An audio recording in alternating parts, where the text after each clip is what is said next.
That fresh morning. That fresh morning.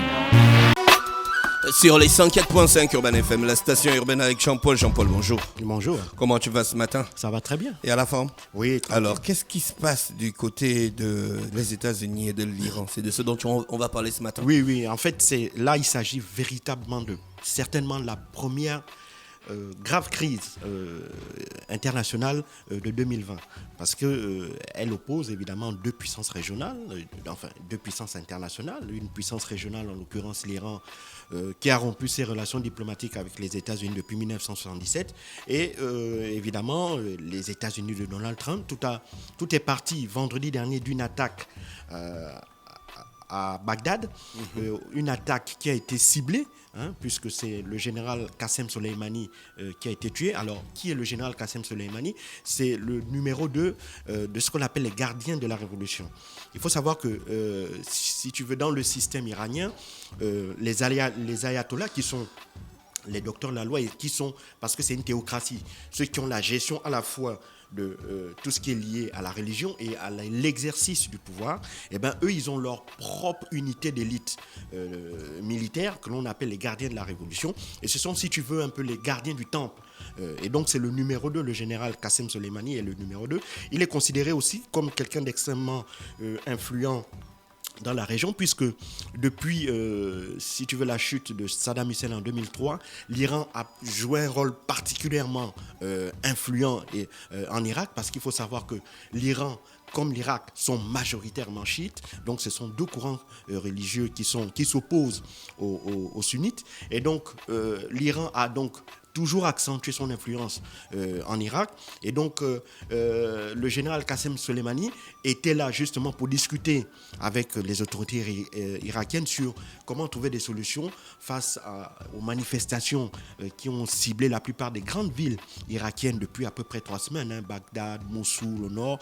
Donc, ces villes-là, on a vu ces dernières semaines des manifestations au cours desquelles, évidemment, les Irakiens réclamaient pas de liberté, mais disons une meilleure vie, parce qu'évidemment il y avait le chômage, il y a la pauvreté, il y a la violence, et donc tout ça là, et surtout ils estimaient que les hommes politiques irakiens ne faisaient pas correctement leur travail, puisque ils étaient la classe politique irakienne, selon les manifestants que l'on a pu voir sur plusieurs chaînes internationales, estimaient que les hommes politiques irakiens étaient pour la plupart corrompus. Et donc l'Iran était inquiet de cette situation quasi insurrectionnelle qui commençait à s'installer dangereusement en Irak. Et donc, ils avaient envoyé une des personnalités qui avait énormément de l'influence auprès aussi bien de l'opinion publique irakienne que de la classe politique. Parce que le général Qassem Soleimani, c'est quelqu'un qui est réputé comme étant quelqu'un d'extrêmement compétent, d'extrêmement rigoureux et qui a toujours véhiculé l'image de quelqu'un qui n'est pas corrompu, qui est extrêmement honnête. Et donc, c'est cette influence-là, c'est cette aura-là dont il jouissait, pour laquelle justement les autorités iraniennes avaient demandé justement qu'il aille en Irak pour essayer de discuter avec les autorités irakiennes sur une issue possible à cette situation à laquelle on assiste depuis 3 semaines à peu près. Et donc c'est à ce moment-là, au moment où il s'apprêtait à rejoindre Téhéran, qu'à l'aéroport de Bagdad, il a été tué par un tir de missile lancé par un drone américain. Alors on sait déjà que cette attaque-là avait été décidée au plus haut niveau par les États-Unis, donc par Donald Trump. Ce dernier explique qu'il avait pris cette décision parce qu'il estime que Qassem Soleimani représentait un danger aussi bien pour les Américains que pour leurs intérêts dans la région, parce que selon lui, le général Soleimani s'apprêtait à organiser des actions contre des ressortissants et contre des intérêts américains. Et donc, à ce titre-là, il a estimé qu'il avait le devoir de prendre les devants et donc d'ordonner son assassinat.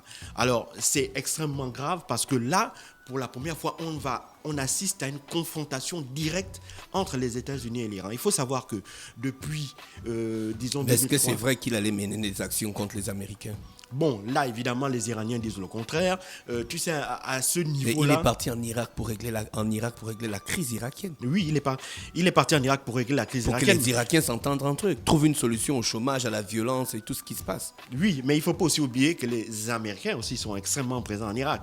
Donc, il ne faut pas oublier qu'il y a une guerre de tranchées que l'Iran et les États-Unis mènent d'abord en Irak, puis en Syrie, d'accord, et dans d'autres théâtres d'opération, au Yémen, hein, par exemple. Donc tout ça, d'abord, ils se battent par ennemis interposés. En Irak, par exemple, c'est le gouvernement irakien et puis un certain nombre de ministres chiites qui sont directement financés par l'Iran. En Syrie, ils se battent de manière interposée parce qu'on sait que l'Iran est l'un des soutiens les plus actifs du gouvernement syrien. Au Yémen, on sait que les rebelles houthis qui tiennent Sanaa et le principal port qui est situé au nord, qui est le port d'Odéida, par ces milices houthis-là sont financés et sont armés par l'Iran. Et donc, en face, il y a l'Arabie Saoudite qui est le principal allié des États-Unis dans la région. Et donc, l'Arabie Saoudite qui se bat en Syrie, qui se bat au Yémen, et donc est bien entendu aidé, armé, aidé sur le plan militaire par le biais du renseignement par les Américains. Et donc, ces deux pays-là se battent sur plusieurs théâtres déjà d'opérations dans le monde. Et donc, c'est la première fois que l'on a une confrontation directe, puisque les Américains reconnaissent que oui, ils ont ordonné une frappe contre une haute personnalité irakienne, hein, ce n'est pas rien. Le numéro 2 des gardiens de la Révolution, c'est un haut dignitaire, un haut fonctionnaire iranien. Et donc, les Iraniens, eux aussi, sont rentrés dans cette espèce d'escalade-là, même si, évidemment, on s'attend à une riposte iranienne parce qu'eux, ils estiment qu'ils ne peuvent pas laisser passer une telle attaque. Maintenant, toute la question de savoir de quelle envergure sera cette attaque, comment elle va être menée et surtout où elle va être menée. Mais il est clair que pour les Iraniens, et il est clair que pour la plupart des observateurs de ce qui se passe dans la région, les Iraniens ne vont pas laisser passer ce phénomène-là, cet assassinat-là, et ils vont essayer de faire payer au prix fort les Américains. Maintenant, est-ce que cela va déclencher une escalade? Parce que s'il y a une riposte, les Américains, est-ce qu'ils vont eux aussi décider de répondre, connaissant Donald Trump et connaissant sa légendaire incapacité à pouvoir parfois se contrôler, on craint le pire. Même si Donald Trump n'est pas fou, il sait qu'une guerre dans la région, l'opinion publique américaine y est profondément défavorable, et à quelques mois de l'élection de 2020 qui aura lieu en novembre de cette année, déclencher une nouvelle guerre dans cette région-là serait politiquement catastrophique pour lui et puisse être la cause d'une éventuelle défaite au cours de cette prochaine élection présidentielle. Donc il n'est pas totalement fou, mais il est conscient que évidemment l'Iran, selon certainement ces services de renseignement qui estiment que le général Soleimani représentait un danger. De quel type de danger représentait-il? De quel type d'intérêt? De quelles sont les informations sur la base desquelles il a ordonné cette frappe-là?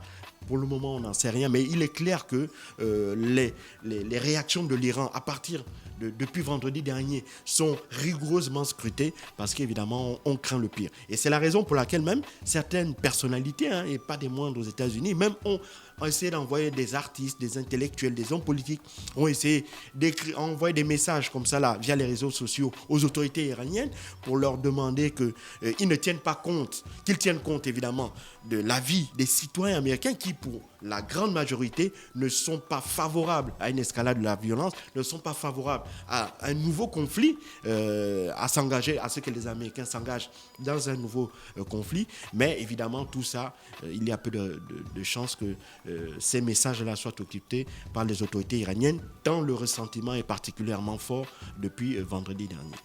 Merci Jean-Paul qui était avec nous ce matin sur les 104.5 Urban FM, la station urbaine dans le Da Fresh Morning, le réveil matinal le plus haut de la capitale sur la radio, la plus haute de la capitale, restez connectés. Da Fresh Morning.